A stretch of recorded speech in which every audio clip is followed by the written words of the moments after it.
Hi there. Okay. Hi, Dr. Higgs. Hi, Caitlin. How you doing? Good, how are you? I'm doing well. That's good. All right. And I'm talking for about an hour, am I? Something like that? That's correct. Okay. I've got a lot of slides. I'll get through them quickly. Okay, that's good. I'm sure it's all very interesting information. Oh, well, you have to say that. Well, yeah, and also I'm pretty excited for your topics. Yeah, we do some cool stuff here. Yeah.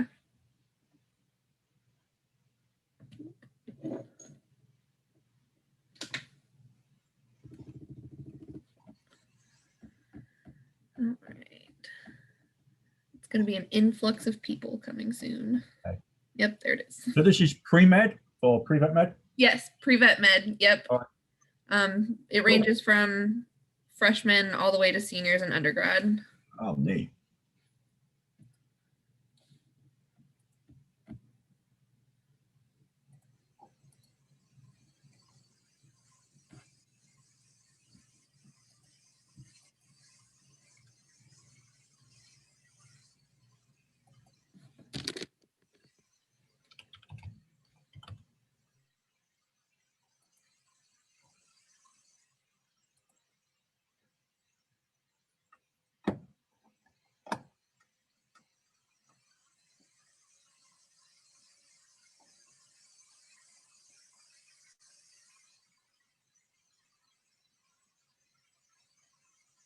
And whereabouts are you, Caitlin?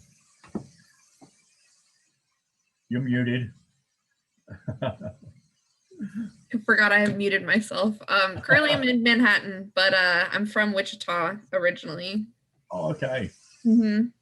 And are you in Manhattan now or? Yes, I'm currently in Manhattan. Okay. I think most of us still are, at least in the city. Okay. Looking forward to getting back to normal. Yep. Absolutely. I was lucky. I got infected in August and had 2 days of mild symptoms, so I'm loaded with antibodies, which is good. Yep. Yep. I never was infected with COVID, but I've had both of my vaccines already. Oh, you have? Yeah. Good for you. Yep. No bad results or anything? Nope. I didn't even have a sore arm.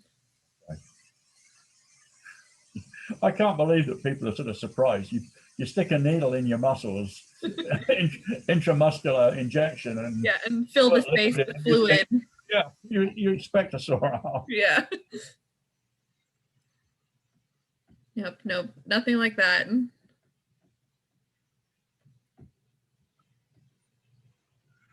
Yeah, because of all the travel I do, I've got like this 3-page vaccine document that I have to carry with me when I go around. Yeah. I did just hear that vaccinated Americans can go to the EU now, at least, right? Oh, I didn't hear that because yeah, I've got friends in England who are not well, and it would be nice to get back to the UK. Yes. If I go, I want to be able to get back here. Yep.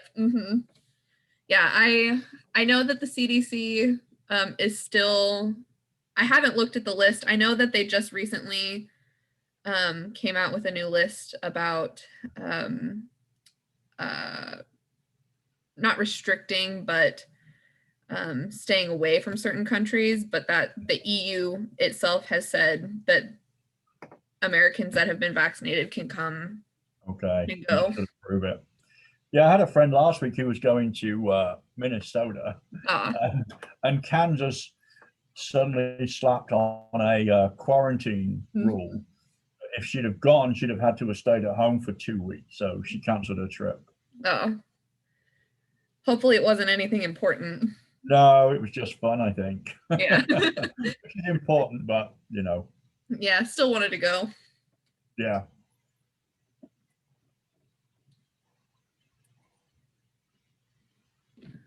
Okay. We'll go ahead and get started. I'm going to make a couple of announcements first, Dr. Higgs, and then I will give you the floor. And in fact, I will remind myself right now by giving you access to share your screen. So you have that access now. All right. Okay. Do you want me to do that and try it now? Yeah, and while you can do that while I give announcements to our members. Okay. Okay, so members, we're gonna have Dr. Higgs talk to us today. He's from BRI, and he's gonna talk to us today. And then I also wanted to remind everyone to stay after the meeting. We do have officer elections tonight. And I will have the applicants talk to you, kind of give you a little biography about themselves. And then, like I said earlier, I will send out a Google polls form that you guys can vote on. So that's all of my announcements. Very short, quick, sweet. And I will hand it off to Dr. Higgs. So the first question, Caitlin, is can you see that one screen with the slides? And if I do this, does it move? Yes, it does move. All right. And you can see the whole picture basically, yeah? The whole thing from the 2007 down. Okay. Well, first of all, thanks so much for the invitation. Even at 7 o'clock on a Thursday night, here I am. It's a pleasure to chat with you all. It's great to know that you're all pre-vet, and that's an important field. I was never smart enough to go into veterinary medicine, so I'm a researcher here at K-State. I moved here from the United Kingdom in about 1991, went to Colorado, then Texas. I tell people this is a Texas accent. And then I've been here in Manhattan since 2012. And I'm lucky enough to work at one of the best facilities, well, the best facility I've really ever seen. I'm going to talk about it tonight.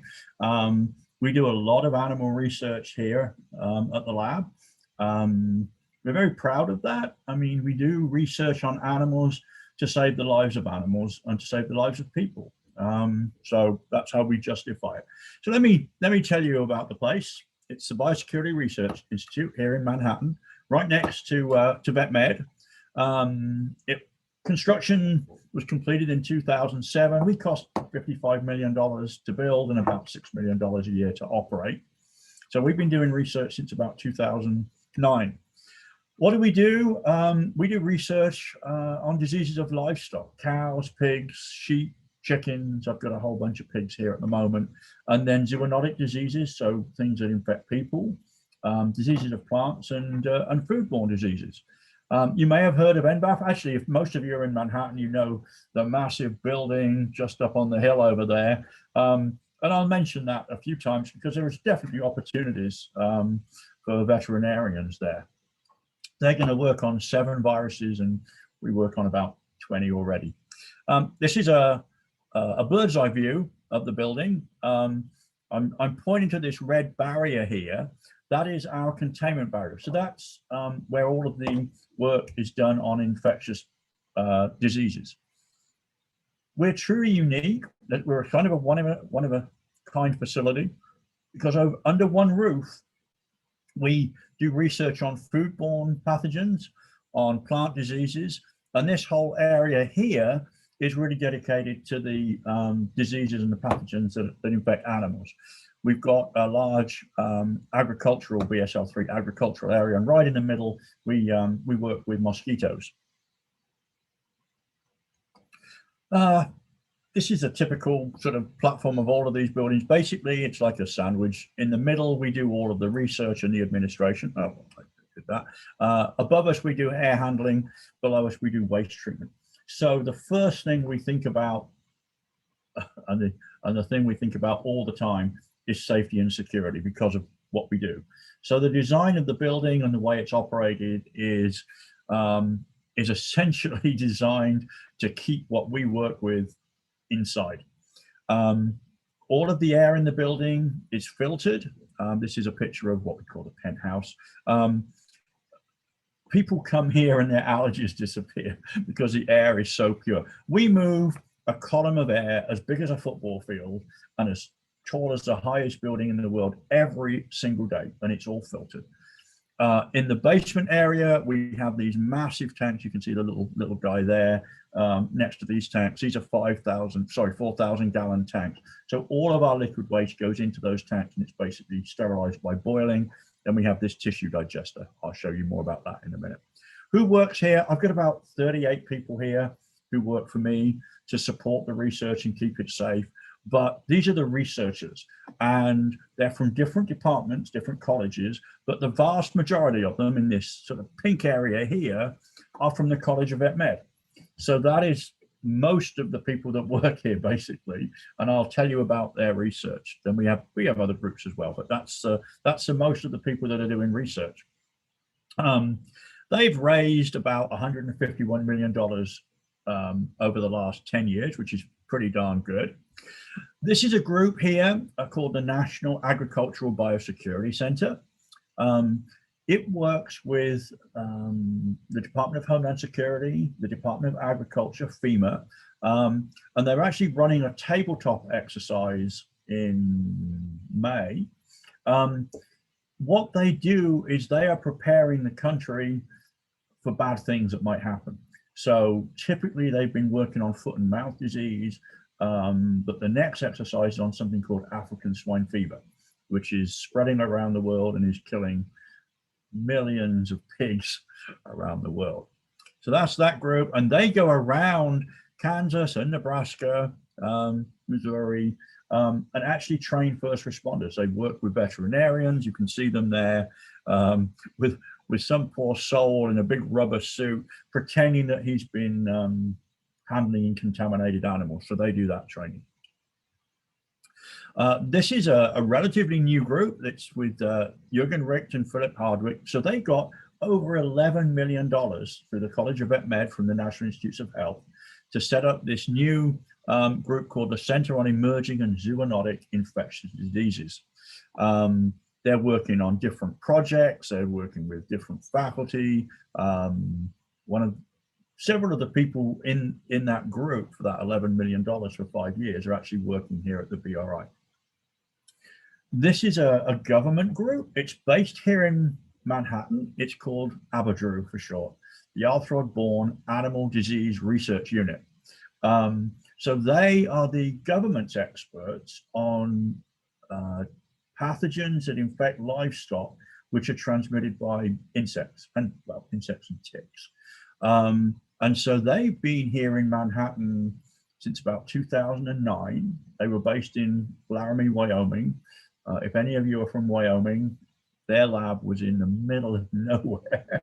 And they moved here to Manhattan, and the government gave them a facility, but they didn't give them really good research labs. So they do most of their work here at the BRI. And they're working on Rift Valley fever and blue tongue and all sorts of different things they've been doing. We do a huge amount of training. You can imagine that because of what we work with, we have to be well trained. I mean, basically, some of these pathogens, if you mess up, you die. So we take it pretty seriously. We have to. We train for the people here at K-State. We train for different other institutes around the country. We had a whole bunch of people from Oklahoma last summer. Then we train people from the government as well. We have a training lab. So if ever we get back to normal, and I really hope we do soon, you can come over, and I can't take you in most of the labs, but I could take you in this training lab. It's a lab that has never had any pathogens, but it's authentic to where we do the research. So people can practice different techniques in there, because the last thing you want to do is have people who are nervous and not well trained in a facility like this working with these types of pathogens. So we do a lot of training. I go through the training myself every year, actually. And even though I've been doing this for 30 something years, I always learn something new. So that's good. But that is an area that we're very proud of. And you can see there's a classroom behind it so people can watch in. So I came from Texas, and my job in Texas was I was the program director for the experimental pathology graduate program. So I had 2 kids at home, and I had 40 kids. I'm being sort of joking, but you know what I mean. I had 40 young trainees at work, and so we had a lot of classes. And then I came to K-State, and we were doing all of this training, but it was just for the researchers. And I thought, well, that's stupid. Are you recording this, Caitlin? No. Anyway, I thought, well, we should really give this type of training an opportunity to students. It makes sense. So Dana helped me do this, and some other people. So what we did, we kind of changed some of our training into for credit classes, and they are all DMP, so they're all offered through the College of Vet Med, and we have veterinary students doing these whenever we offer them, essentially. So we've got at least 5 of them offered at the moment, and I can't remember. They're about 13 weeks. They're you know how many sort of credits there are. Anyway, these are open for you if you want to do these. There's some fun stuff. A couple of years ago, we finally got a certificate program developed as well, and some of these courses are like we offered for credit, but it's an 18 credit course. So we offer that as well. I think we typically teach that in the summer. I mentioned the CZ. There was a CZAD before that, and this is actually going to go on in June this year. We always have a course here for about 10, 15 students. This is unusual because they have to be an American citizen, but we have a course here at the BRI looking and learning about, it's a fancy word, transboundary animal disease. Transboundary, it's a fancy word for foreign. So we're looking at foreign diseases that might be introduced into the US. NBAF, so National Bioagro Defense Facility. So there it is up on the hill. These were drawings of it, but it looks pretty much just like that now. They haven't got all the grass in yet. That's Alfonso, who's the director, who has actually worked at the vet school here for a while. And we have a great relationship with them. But so everybody looks at the BRI and says, oh, it's a little NBAF, and it's going to close when NBAF opens, but it's not true. If you look at some of these sort of figures, we've been going since 2007, and they should open sometime this year. They'll probably be fully operational in maybe 3 years time, 2 to 3 years time. They'll have about 450 people working there, but we're a smaller facility, but we have this bigger portfolio because they will only work on 7 animal diseases and nothing that infects chickens, no poultry. And as I'm going to show you, we've worked on about 20 diseases over the last couple of years or so. So we're kind of like the big brother, but we're smaller, but we've got this bigger portfolio. But lots of opportunities for veterinarians. So this is a grant that we got from Homeland Security to train researchers for NBAF. So NBAF is going to replace Plum Island up in New York. And in Plum Island, they only have they've got 350 people. They've only got about 8 or so principal investigators, so sort of key researchers. NBAF is going to probably have 20 or more. So we started training some of these folks in 2015, but then we've got a whole new group which has started, and these are 5 students at the College of Vet Med, which are doing research, a lot of it at the BRI, on infectious diseases. So they're getting hands-on training, and they are guaranteed a job at NBAF or another government institute. Well, lo and behold, this was just advertised like 2 weeks ago. So I thought I'd show you this. and we think this will probably be running for a few years. It's a great deal. So for a PhD, they're paying $50,000 a year, which is way above what most students get for a PhD. $35,000 for a master's. Then you get 20 grand for supplies, $5,000 for travel when we're allowed to travel, and they are guaranteed a job. It doesn't get any better than that in some respects. So that has just been announced in 2021, a few weeks ago. But I expect when you get to college, it will still be going, hopefully, because they'll still need investigators. There's also a laboratory technician training program, because obviously the scientists need support. Excuse me. In fact, of all of those people that I showed you that work here as researchers, they all have teams of 5, 10, 15, maybe more people. So there's a lot of people who come and work at the BRI. They're all background checked by the FBI and fingerprinted, by the way, because of the things that we work with. We don't want it getting out. So let's talk about the research here at the BRI. What do we do? Well, we work on things called select agents.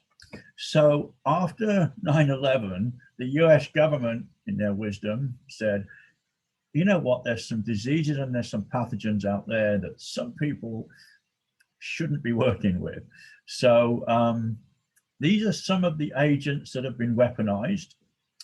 We don't do any weapons research, but what we do is research on these really, I call them interesting. They're called high consequence pathogens. That's another word for darn dangerous.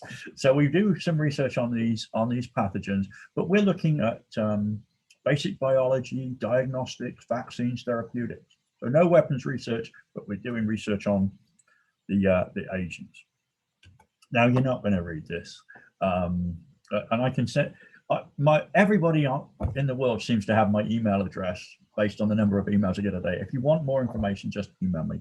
But we're working on about 20 different pathogens over the last 2 years. The ones in red here, so African and classical swine fever, JE, and Rift Valley, they are all part of that 7 list of pathogens for NBAP. So we're already starting. We've actually got a lot of research going on the pathogens that will ultimately go into NBAP. And in actual fact, we're the first non-government facility in America which has been allowed to work on some of these things. It's taken a lot of time, a lot of investigations. We can have people, we can be inspected at any time. We're always ready, but it's always a moment of anxiety when you're told that you've got people from the US Department of Agriculture, Center for Disease Control and Homeland Security walking up the drive. But it really happens. They can show up at any time. And we have millions of data points. So every door in the facility is kind of card accessed or key punch. And these inspectors can say, well, where was Steve on the 4th of August in 2016? And we have to tell them. And our records can tell them that. So there's some of the fun pathogens.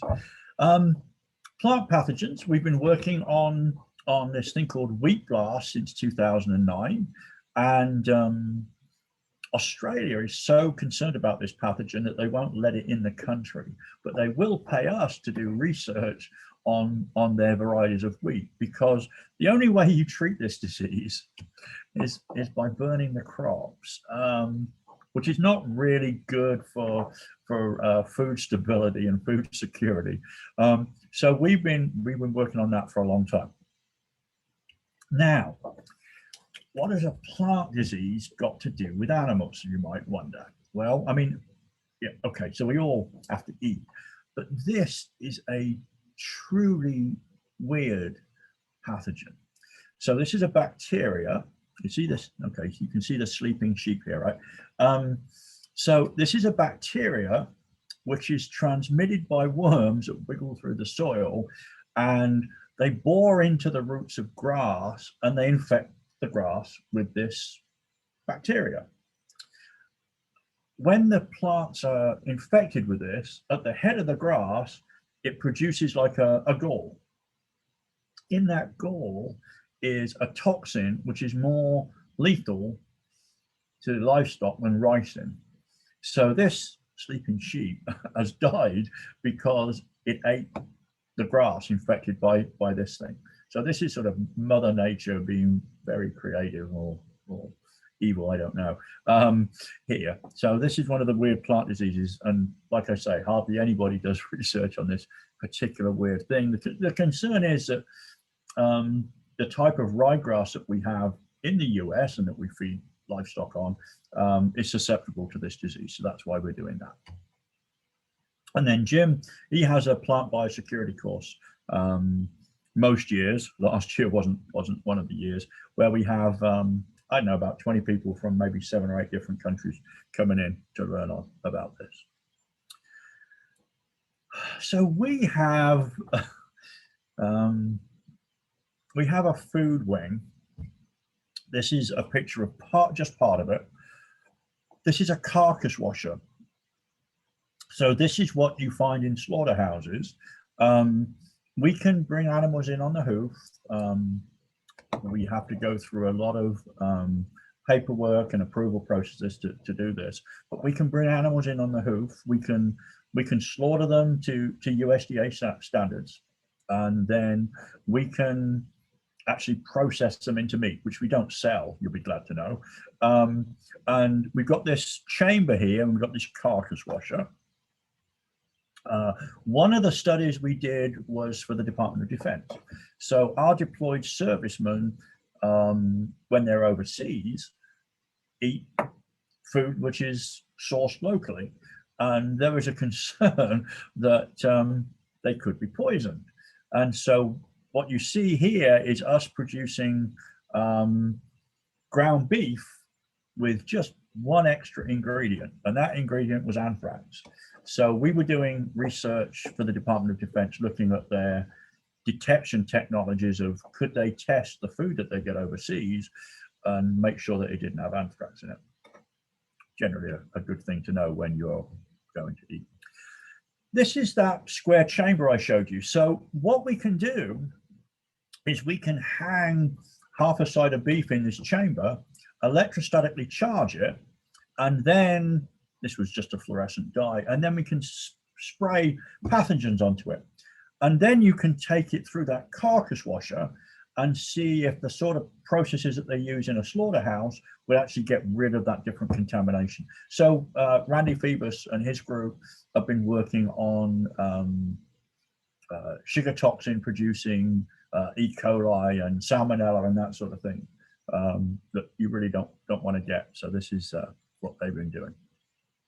Let's talk about the livestock area, because we're one of realistically only 5 labs in the country that can actually do this type of research. I mean, there are some labs which say that they can work on livestock, but it's a stretch. Some of them only work on rats and rabbits. But we work on cattle, we work on sheep, goats, pigs. We had horses in a very long time ago before I got here. And this is a picture of the labs here. So it's like kind of going into a submarine. The doors make a really cool noise when they seal. They make this big clanging sound, this reverb, and they have massive gaskets around them, double gaskets, and so they seal. So each of these doors is actually $75,000, believe it or not. And here's penning for cattle and penning for pigs. We can house about 30 cows in here, 100 pigs, although pigs grow fast. And then, a couple of hundred smaller animals. This is a picture. So you see the personal protective equipment here. They're in rubber suits. They have these so-called PAPRs, ventilated respirators in here. This is set up for pigs. What you see there is we have rubber floors, and the floors are about half an inch thick, 3/4 of an inch thick, and the pigs love them. The pigs eat the floors, so we tend to keep the pigs up in stalls rather than keep them on the floors. Because of the nature of the work with the animals being infected, and they get the best of care while they're here, and we don't allow any of them to die naturally. I mean, we intervene as soon as they start to show symptoms, but they all end up in this thing. This is a tissue digester. You can see the size of it. So it's about, I don't know, 12, 15 feet deep. You can put 4 or 5 fully grown cows into this thing, and then the lid shuts. It's filled with water and potassium hydroxide, so it's pH 13.5. That lid shuts and it boils for about 7 hours. And right at the end of the process, you get these itty bitty bits of bone, just bone shatters, and it's truly sterilized. So we could actually work with prions if we wanted to. Things that we've done, excuse me, things that we've done, that's Jürgen and Wenjun Ma. So they've produced vaccines for avian influenza, an important disease that in like 2015 resulted in 50 million chickens being killed in the US. So they've worked on the vaccines. Oh, there's my slide showing it. So it cost about $3.3 billion to the US, and 50 million birds were killed. And that was in the space of just about a year. So having a new vaccine for that is important. The NBAF-related diseases are important in terms of livestock. We've got about 20 researchers here shown, and this is just a number of publications. So, if as veterinarians you do a research project, if you don't publish it and tell people, it's like you didn't do it.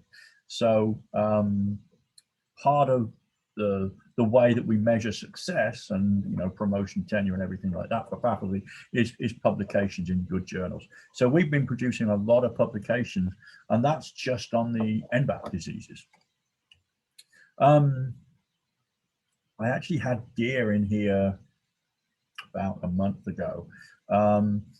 Rift Valley fever is a lot like West Nile. It's one of those NBAF priority diseases. It's mosquito borne, and there is a concern that it might be introduced here. People can get infected and they die in a very unpleasant way. So it's a concern. And we've done sheep studies here, but there was a question of, well, if it was introduced into the United States, could it get into a wildlife cycle? And so the deer weren't as big as this. They were pretty small. They definitely didn't have antlers. But we actually purchased deer and did studies here, and sure enough, this pathogen can infect deer. This is a thing called hog cholera, classical swine fever. It kills about 90% of pigs that get infected. And Jishu Shi from the College of Vet Med has not only produced a new vaccine for it and got it licensed, but he's also got it so that it is produced in plants. So you can actually vaccinate the pigs by feeding them plants, which is easier than injecting a pig, especially some of the pigs that we've got. African swine fever, again, is like 90% fatal. We're part of this huge global alliance. There's no vaccine for this. And we are part of a global alliance doing research because it is spreading alarmingly around the world at the moment. And there's real concern that it could get introduced into this country. It's been in China since 2018. It has probably killed half of the pigs in China. And they have a lot of pigs in China. It's probably killed 200 million pigs. And one of the things that Jürgen has done is he's developed this pen check where you can almost instantly diagnose a pig if it's got African swine fever, and then get it out of the herd and hopefully save the remaining animals. We work on things transmitted by mosquitoes. That's what I've been doing for a very long time. Mosquito-borne diseases kill hundreds of thousands of people a year. We don't work on malaria here. We work really only on viruses.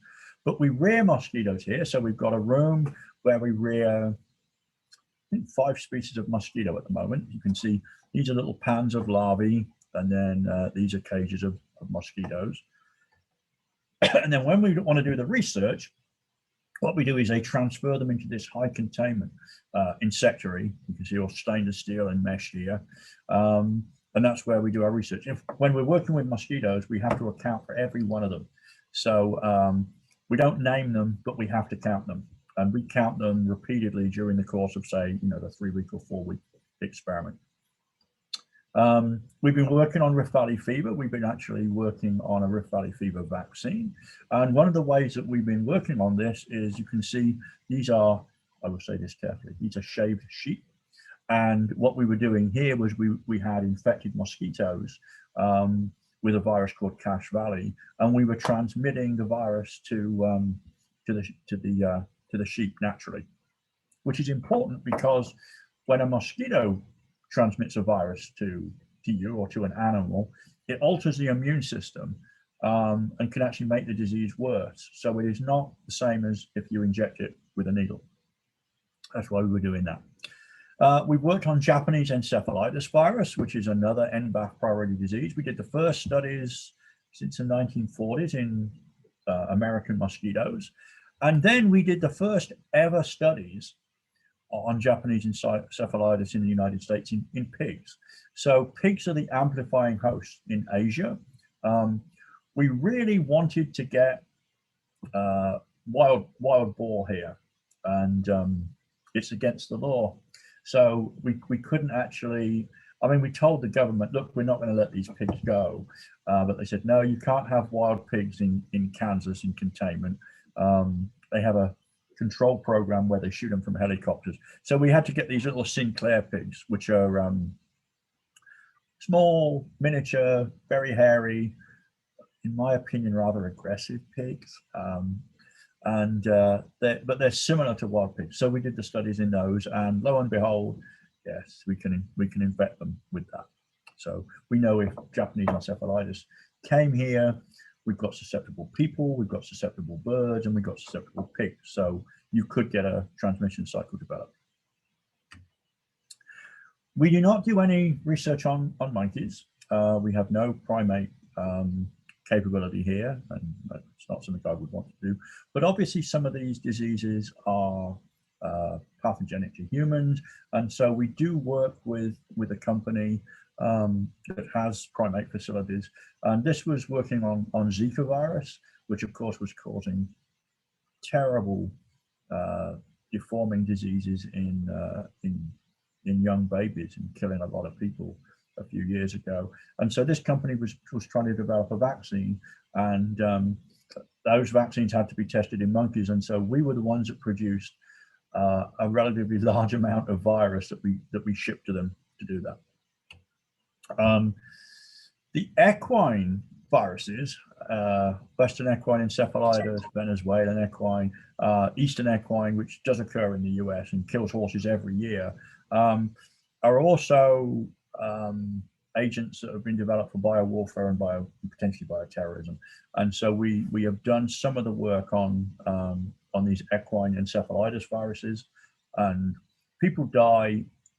Horses die every year in the United States because of Eastern equine encephalitis, and so do people. Not every year, thank goodness, but occasionally. And so we've actually done some work on vaccine development here.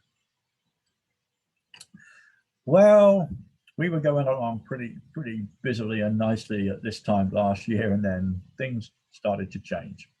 So we had a lot of experiments planned throughout the year, and then SARS-CoV-2 was really taking a hold, and we found it, was a responsibility really to work on this virus. Not much was known about it at the time. And so what you see here is our revised experimental plan for 2020, excuse me, where you can see the red bars are all of the studies that we did on SARS-CoV-2. None of this was, February last year, or something in January, we didn't have any plans to work on this virus because it really wasn't all that important. But as soon as human cases started going and it started spreading, we said, well, we've got to do that. And couple of different things we did. Let's have a look at some of the things we did. So one of the things was, and this was a project that I was particularly interested in, was could this virus be transmitted by mosquitoes? We didn't think it could be, but you imagine, as I said, thousands of people were infected, or hundreds of thousands of people are infected with different viruses transmitted by mosquitoes. It would be so much worse if this was transmitted by mosquitoes, because, mosquitoes, they prefer some people to others for whatever reason, but they pretty much bite anybody and a lot of different things all of the time. So we'd have even more cases than we've had if it was being transmitted. So this is Scott, who's a member of the College of Vet Med. And what he's doing, which is what I used to do when I was younger and had better vision, he's actually injecting mosquitoes with the virus. So we have these very thin capillary needles drawn into a fine point, and we load those with virus, and we actually chill the mosquitoes down, and that's our way of anesthetizing them. We just put them on ice, and then we injected the virus into it. And as a researcher, you really don't want to get negative results. You can't normally publish it, but on this occasion, it was kind of, thank goodness, the virus doesn't infect mosquitoes. And we were actually the first ones in the world to do this. And this has been reported in 600 newspapers in 42 countries and translated into 18 different languages. So it was pretty cool that we were able to do that. And we were able to do it first before anybody else in the world. This is Jürgen's group doing their research. You can see, I told you about those big rubber suits. This is Connor, who was actually a student here. He still works here as a researcher for Dr. Richt, and they've been doing work on SARS-CoV-2 in pigs, cats, and hamsters, and a few weeks ago on ferrets as well. So they've been publishing their results, and if you can remember, you may have read this. There was a concern that companion animals could be infected with this virus. And so there were a few natural infections, apparently of cats and of dogs, but no real experimental data on that. Jürgen started the work in pigs, and pigs cannot be infected. But then he went on to do work in cats. We'd never had cats before, so we had all sorts of new penning for cats and enrichment programs for the cats, and furry mats and cushions and all sorts of things in containment. And I've shown you the paper here, so you can go away and read that, and then there's a link online. So cats can be infected. Yep, they were definitely susceptible, and they shed the virus. So it's in the saliva, it's in other secretions. So cats can get infected from people. I have not read any examples of people being infected by cats, because, I mean, in theory, if the cats are infected, they're probably living with an infected person. But they shed the virus, so theoretically, those cats could infect people. There's been a desperate sort of ploy for small animal models, not just monkeys. And Jürgen was in this on this important paper in Nature that was looking at different animal models so that you can do it. And one of the animal models is hamsters, and another one is ferrets. So we have had both hamsters and ferrets here. We've had ferrets quite recently. We've never had ferrets before. There wasn't really much, if you're in Manhattan, there wasn't much testing capacity for COVID when it came in. So this is Jamie, director of the Veterinary Diagnostic Lab here as part of the Vet College, and they're all geared up to diagnose diseases of animals, but they've realized that the sort of similar strategy as PCR could be used for COVID. So they actually moved their operation here into the BRI and tested almost 30,000 human samples for COVID. Busy time. So in terms of kind of clusters of people being infected, one of the clusters was in meat processing plants, in slaughterhouses and so forth. There was over 300,000 meat processing workers infected. And what we got, and this is Sally Davis here from the College of Vet Med and her team. This is Randy Phoebus from Animal Science and Industry. So they got $1 million to do research, and they are currently doing research at the BRI, looking at how long the virus lasts on different surfaces and spreads in meat processing plants. As you know, a typical, you can see the people all working relatively close together, and you can see that you know, there's certainly a risk of transmission there. Meanwhile, Jürgen was actually doing some work here. We didn't even know he was doing this. He was doing this part of his other studies, looking at surfaces in indoor and outdoor sort of settings, winter and summer conditions, to see how long the virus lasted. And it can last for days, several days. And again, this has been published. The work attracted a lot of attention. The mosquito project attracted attention. Jürgen's animal work attracted attention. This is actually behind the mask. This is our Kansas Governor Laura Kelly, who suddenly phoned us up and said, "Can I come and see all this stuff? You know, it's kind of cool." And this is Dick Myers, so President Myers. This is a giant plastic mosquito which I've got for teaching. It's behind me actually in the room here. Another veterinarian. See, it's all stories about veterinarians, all good stories here. So this is Mwangi, Dr. Mwangi, and he has got a contract with a vaccine company to test and to develop and test vaccines against COVID, and he's working with African swine fever as well. And we've got $1.2 million from the Kansas, the state of Kansas, and it's all in boxes at the moment. We're refurbishing one of the labs. This is all equipment to grow up on a relatively small scale, but in pretty big bottles, vaccine candidates. So we've got all of this delivered over the last few months. It's all sat there.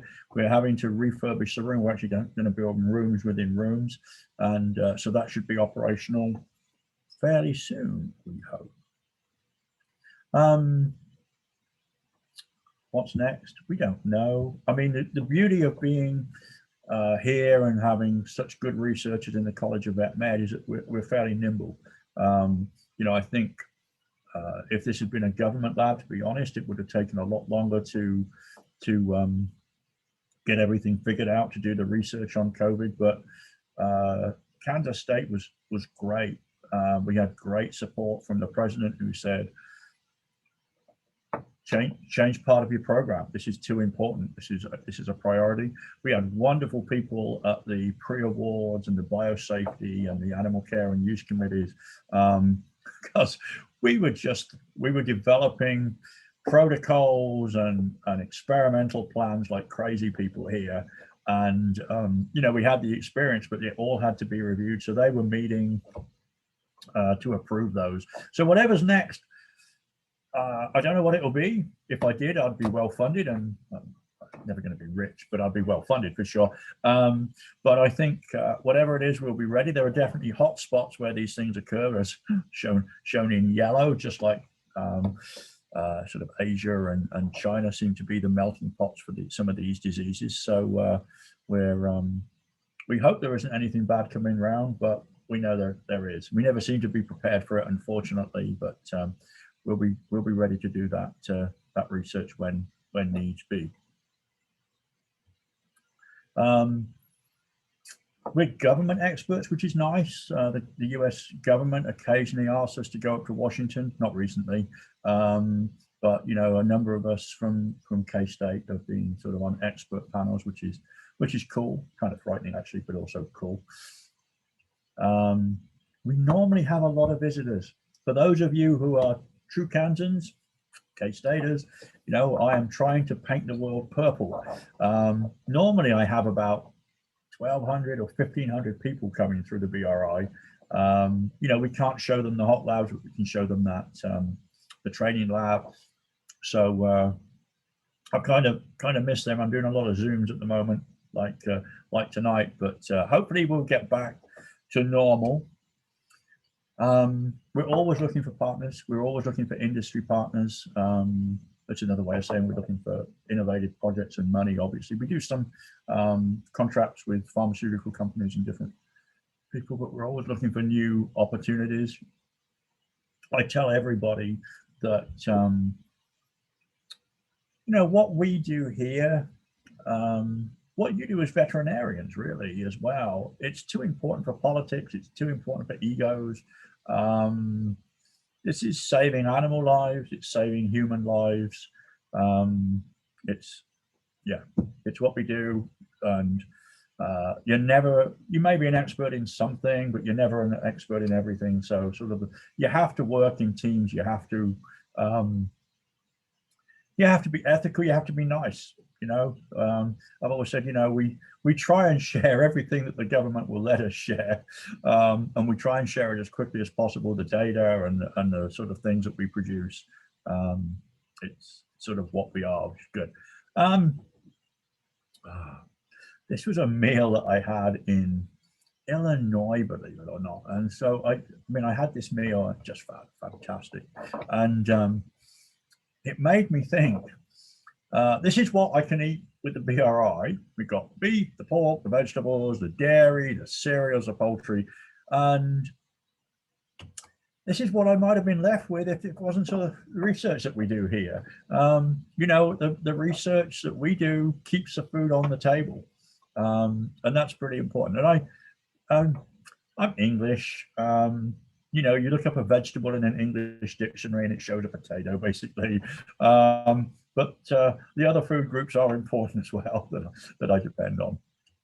And that's it. So I can end there. I can answer questions if you like.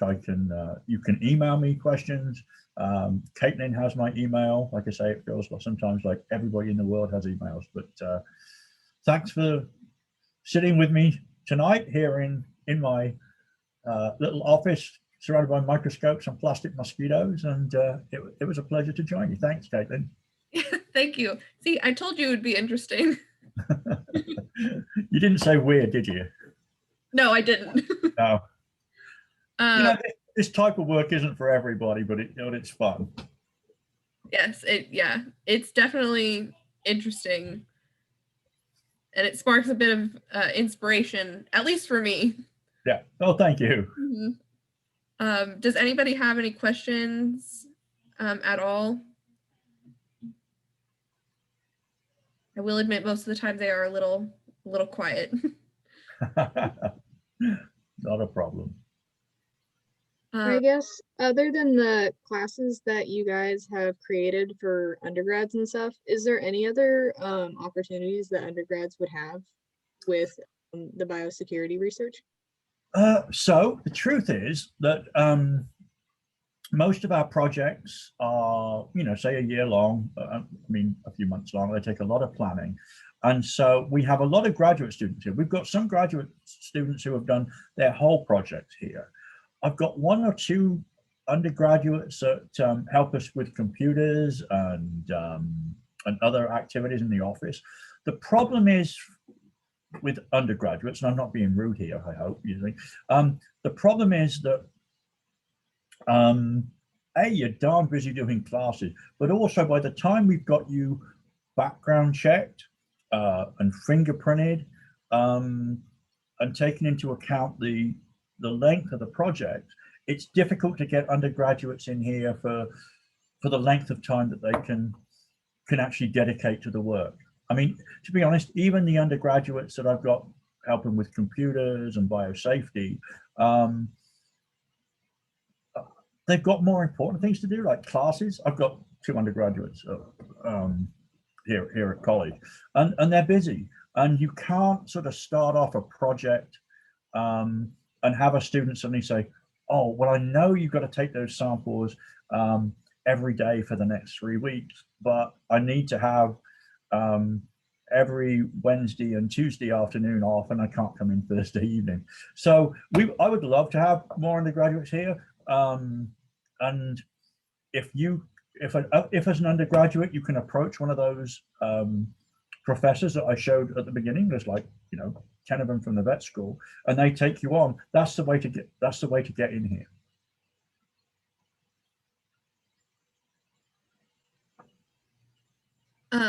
Other than your College of Veterinary Medicine graduate students, what do your other graduate students study, or what are they getting their graduate degrees in? So the graduate students are all embedded in research projects. So we've got students working here. So Dana Van Lanningham, who's based here, I mean, she's got 16 people working for her. I lose count of the graduates. We've got graduates working on African swine fever, Rift Valley fever, Cache Valley. I think Jürgen's he's got graduate students working on SARS-CoV-2, classical swine fever. So all of those diseases, we've got students working on basically. So, it's odd. You have to take into consideration, like, if you work with some of these pathogens, you have to quarantine.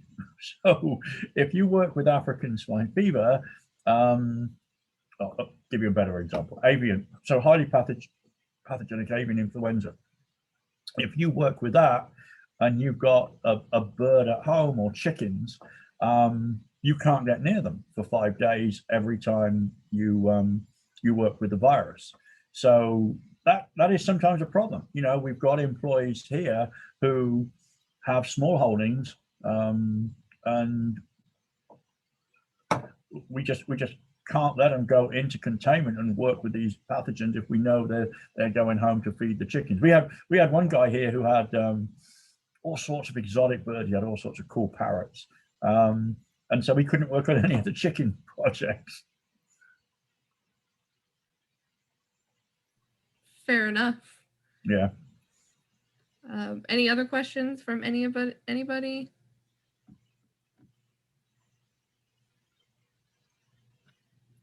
All right, a quiet group, Caitlin. Yes. They know that they've got to do this survey and work after hours.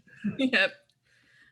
Do you want me? I can give them your email later, or if you would like, you can also put it into the chat so that they can have it. But either one, I can do either. I tell you what, I'm going to stop sharing my screen. There's the chat. I'll do the chat thing. All right, to everyone, type message.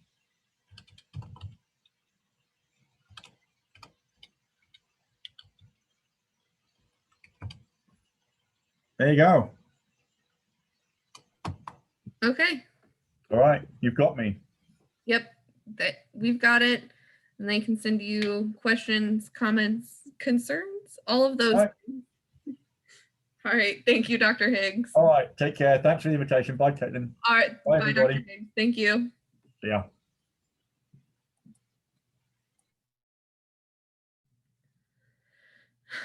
Okay.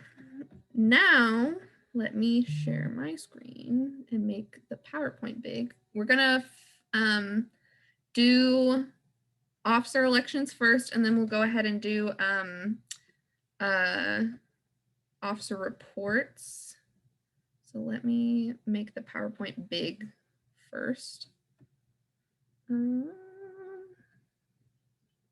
Maybe.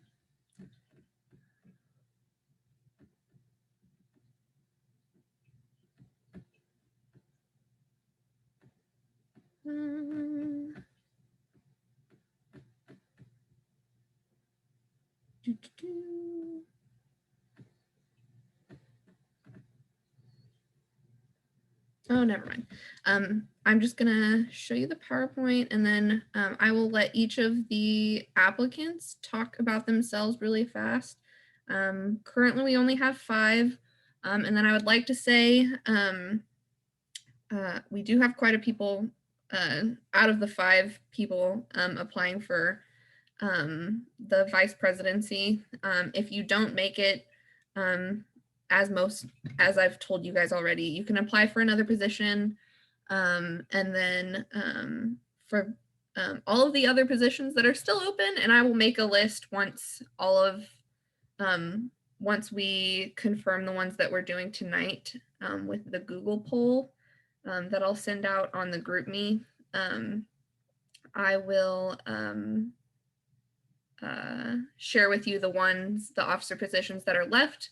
And like I said earlier, you guys can talk about or decide whether you want to apply for those ones or not. So let me screen share real quick.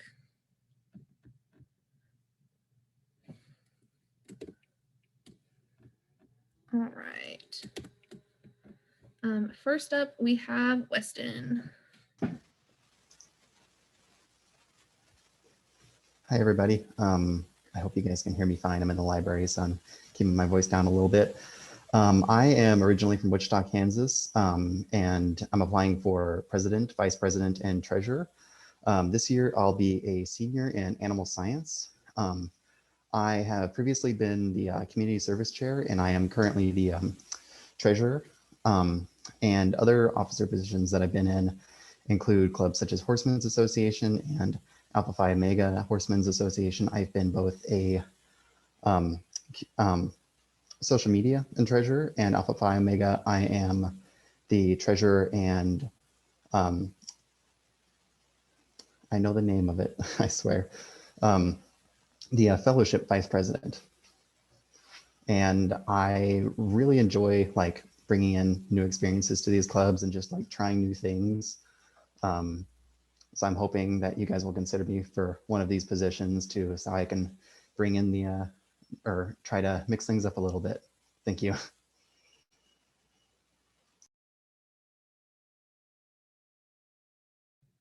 Okay, and then next we have Trinity.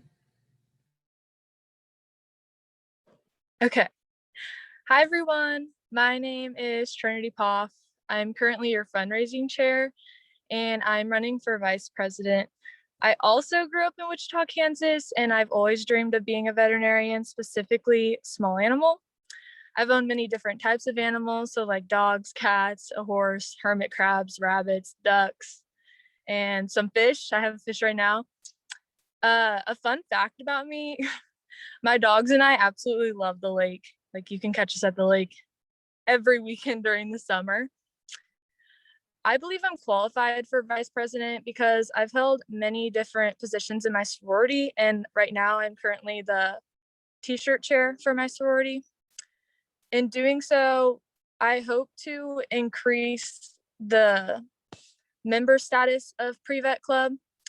I would love to assist in planning events and setting up as well.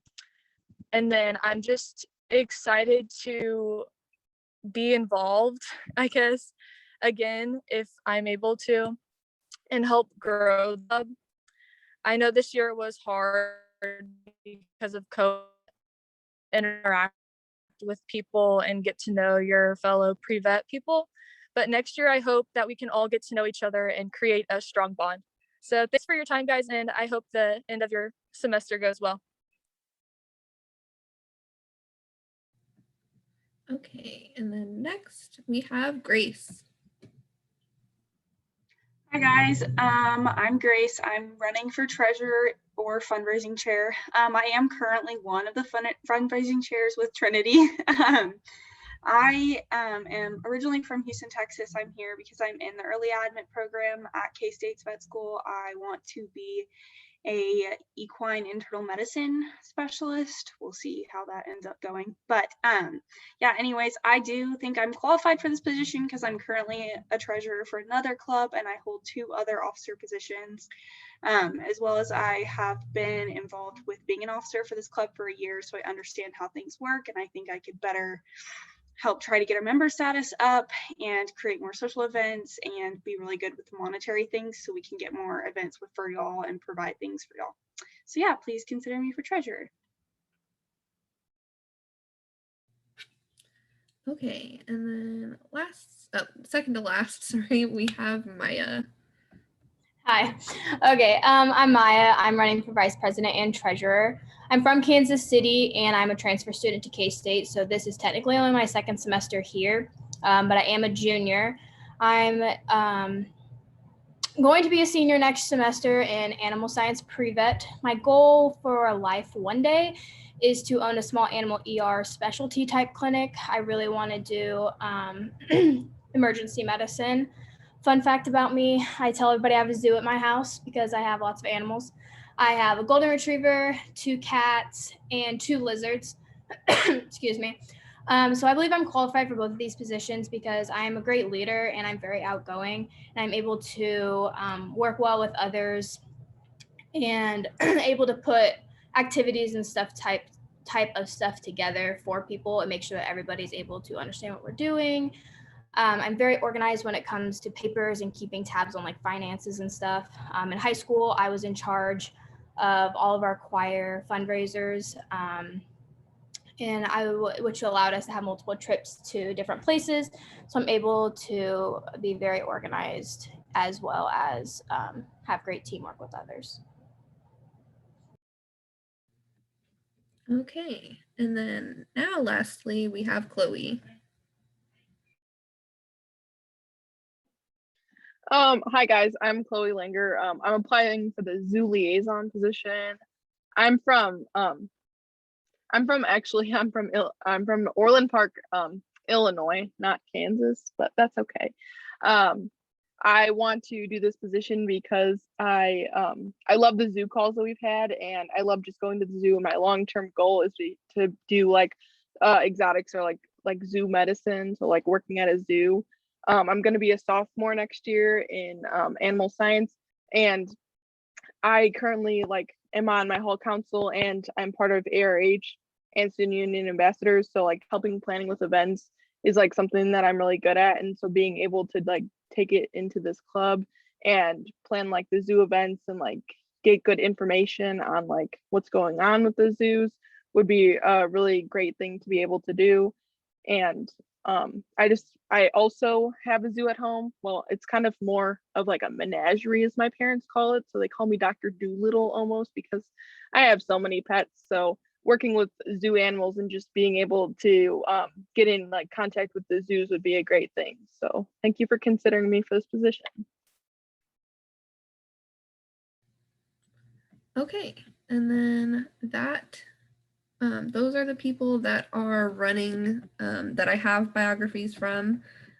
So I will go ahead and after the meeting, I'll make a Google poll so it'll be a little bit more anonymous that you guys can vote on. Like I said earlier, because there are quite a few officer positions still available, I will consider who we should pick for that next year in an interview type way. And then if you decide that you want to run for multiple, again, you can do that again. So that's that. Let me do this. And then we'll go into officer reports. Doop.